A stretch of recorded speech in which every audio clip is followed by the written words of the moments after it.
अस्सलाम वालेकुम, कैसे हैं आप सब। उम्मीद है बिल्कुल ठीक ठाक होंगे। और आज मैं आपसे अपने इन बहुत खूबसूरत से फ्लावरिंग प्लांट के बारे में बात करूंगी। ये कॉस्मॉस के फ्लावर्स हैं, बहुत खूबसूरत प्लांट है। और इसके ये प्लांट एक एनुअल प्लांट है, यानी साल के 12 महीने ही हमारे घर में ग्रो कर सकता है। बस थोड़ी सी हमें इसकी केयर करनी पड़ती है और फिर ये हमारे घर में आसानी से ग्रो करता रहता है। ये प्लांट इस लिहाज से भी बहुत अच्छा है कि सर्दियों में भी इसके हमें बहुत ज़्यादा फ्लावर देखने को मिलते हैं। दो तरह की वैरायटीज़ में मिलता है, यानी एक थोड़े से ड्वार्फ वैरायटी होती है, उसमें पत्ते थोड़े से कंजस्टेड होते हैं, उसमें बहुत खूबसूरत फ्लावरिंग होती है गुच्छों की शक्ल, और समझे बहुत ज़्यादा गुच्छे तो नहीं कहेंगे, बहुत ज़्यादा होती है। इसी तरह इसके अंदर भी होती है और स्टाइल इसका बहुत अच्छा होता है। आप देखिए कैसे ये निकलता है। इस प्लांट के के लिए एक ख़ास तरकीब इस्तेमाल की जाती है, वैसे तो हर प्लांट के लिए की जाती है।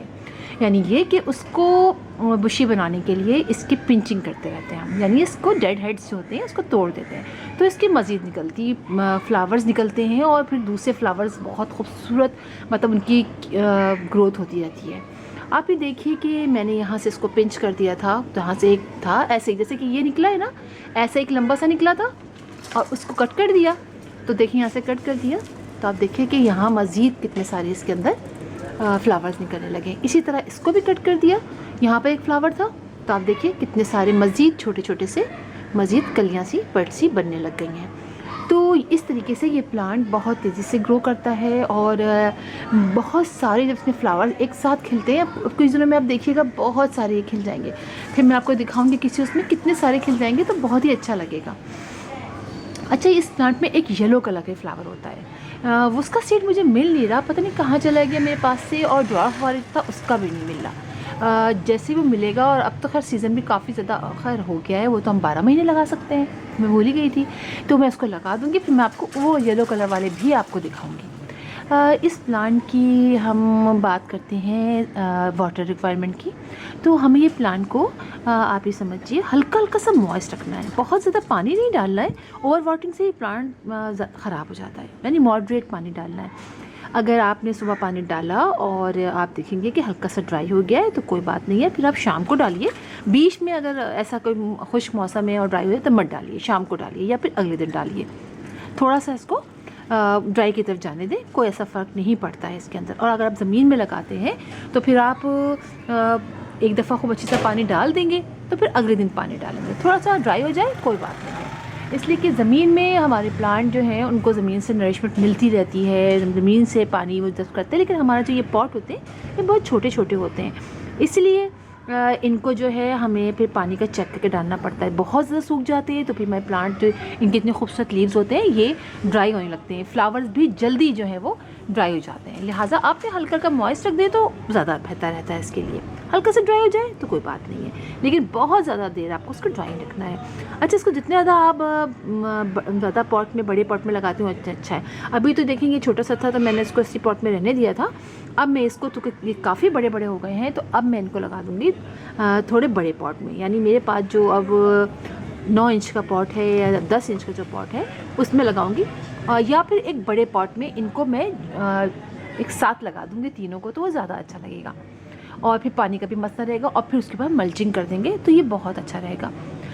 इस प्लांट को डायरेक्ट सनलाइट पसंद होती है, इनडायरेक्ट सनलाइट भी, अगर समझिए आप ब्राइट इनडायरेक्ट सनलाइट में भी ये प्लांट अच्छी तरीके से ग्रो कर लेता है और उसके अंदर फ्लावरिंग होती है, उससे भी होती है। लेकिन अगर आप पार्शियल शेड में रखें तो ज़्यादा अच्छा है, यानी 2-3 घंटे की इसको डायरेक्ट सनलाइट मिले, उसके बाद फिर ना मिले तो कोई फ़र्क नहीं पड़ता, यह इसके लिए अच्छा रहता है। अच्छा, इसके अलावा हम बात करते हैं इसकी सॉइल, तो इसकी आपने वेल ड्रेन बनानी है। हर पॉट की सॉइल हमें वेल ड्रेन ही बनानी होती है, ताकि पानी उसमें खड़ा ना रहे, जितने रूट्स हमारे पानी लेना चाहें ले लें।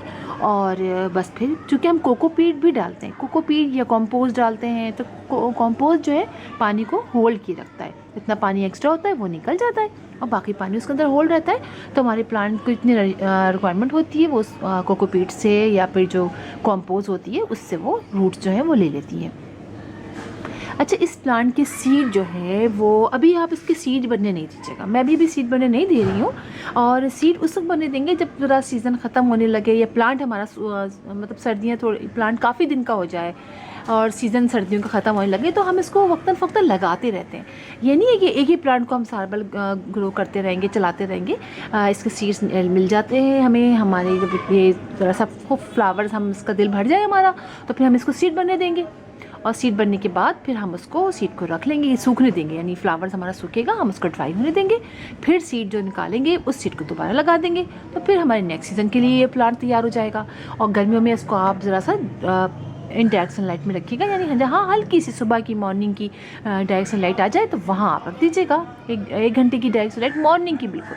लेकिन सर्दियों में तो आप इसको 2 से 3 घंटे की डायरेक्ट सनलाइट भी रख सकते हैं, और ब्राइट इनडायरेक्ट सनलाइट में भी ये प्लांट ग्रो करता है। अच्छा, ये बात भी हमने कर ली है कि अभी हम इसकी सीड नहीं बने देंगे, इसलिए कि होता यही है कि जब आप जानते हैं कि सीड जब बनना शुरू हो जाता है किसी भी पॉट प्लांट के अंदर, तो फिर प्लांट यही समझता है कि भाई अब हमारा काम ख़त्म हो गया है, अब हमारी उम्र हो गई है, अब हमने सीड बना लिया और बस अब हम वो मनी प्लांट ख़त्म हो जाता है। लिहाजा हमने उसको ऐसा नहीं करने देना है, हमने तोड़ते रहेंगे पुराने फ्लावर्स, तो वो समझेगा कि बस अभी और फ्लावर देने, तो वो फ्लावर्स देता रहेगा। लेकिन हमने कितने सारे से फ्लावर्स निकलना है। अब मैं यहाँ से इसको, ये जो ऊपर वाला फ्लावर है ना, जब ये थोड़ा सा सूखेगा मैं यहाँ से पूरा यहाँ से कट कर दूँ, यहाँ से, तो ये सारे फ्लावर्स भी निकलेंगे। अच्छा, बहुत ज़्यादा फर्टिलाइज़र आपने प्लांट को नहीं देना है, इसलिए कॉस्मॉस के प्लांट को बहुत ज़्यादा फर्टिलाइज़र की डिमांड नहीं होती है। बस आप जो हैं वो 15 डेज़ से इसको गोबर की खाद का या NPK का आप लिक्विड फर्टिलाइज़र दे दें, और बस ये इसके लिए बहुत अच्छा है, इससे ही करता रहेगा। और अभी देखिए कि ये चूँकि छोटे प्लांट से तो छोटे छोटे पॉट में लगा देते हैं हम, ग्रेजुअली उनको भी बड़े पॉट में लगाते हैं, तो इंशाल्लाह जब बड़े पॉट में लगेंगे तो ये और अच्छे तरीके से ग्रो करेगा। और ज़मीन में तो हम कोई मसला ही नहीं होता है, ज़मीन में तो प्लांट हमारे बड़े अच्छे तरीके से ग्रो करते रहते हैं। अच्छा, मैं सारी बात कर ली। अच्छा, अगर आपको लगे कि इसके अंदर कुछ, वैसे तो 15 डेज़ से आप लोग अपनी आदत बना लीजिए कि आप लोग इसमें कोई भी इंसेक्टिसाइड या घर के बने हुए जो हम बनाते हैं वो आप स्प्रे कीजिए, वरना नीम ऑयल का स्प्रे कीजिए, और कोई ऐसी प्रॉब्लम नहीं होती है इसके अंदर। और अगर हो जाए तो आप इस तरह कर लीजिए। और मेरा ख्याल है हमने सारी बातें कर ली इस प्लांट के बारे में। बहुत खूबसूरत प्लांट है, और आप कोशिश कीजिएगा कि जैसे मैंने काफ़ी अर्से तक इसको, उसके बाद फिर मेरा प्लांट भी सूख गया, और फिर दोबारा मुझे सीड भी वाले मेरे खो गए जो पहले वाले मेरे प्लांट से, लेकिन ये दोबारा सीड से ग्रो किए, तो अब देखिए इनके अंदर कितनी अच्छी फ्लावरिंग हो रही है। तो फिर इंशाल्लाह आप लोगों से मुलाकात होगी किसी और वीडियो में किसी और टॉपिक के साथ। तब तक के लिए अल्लाह हाफ़िज़।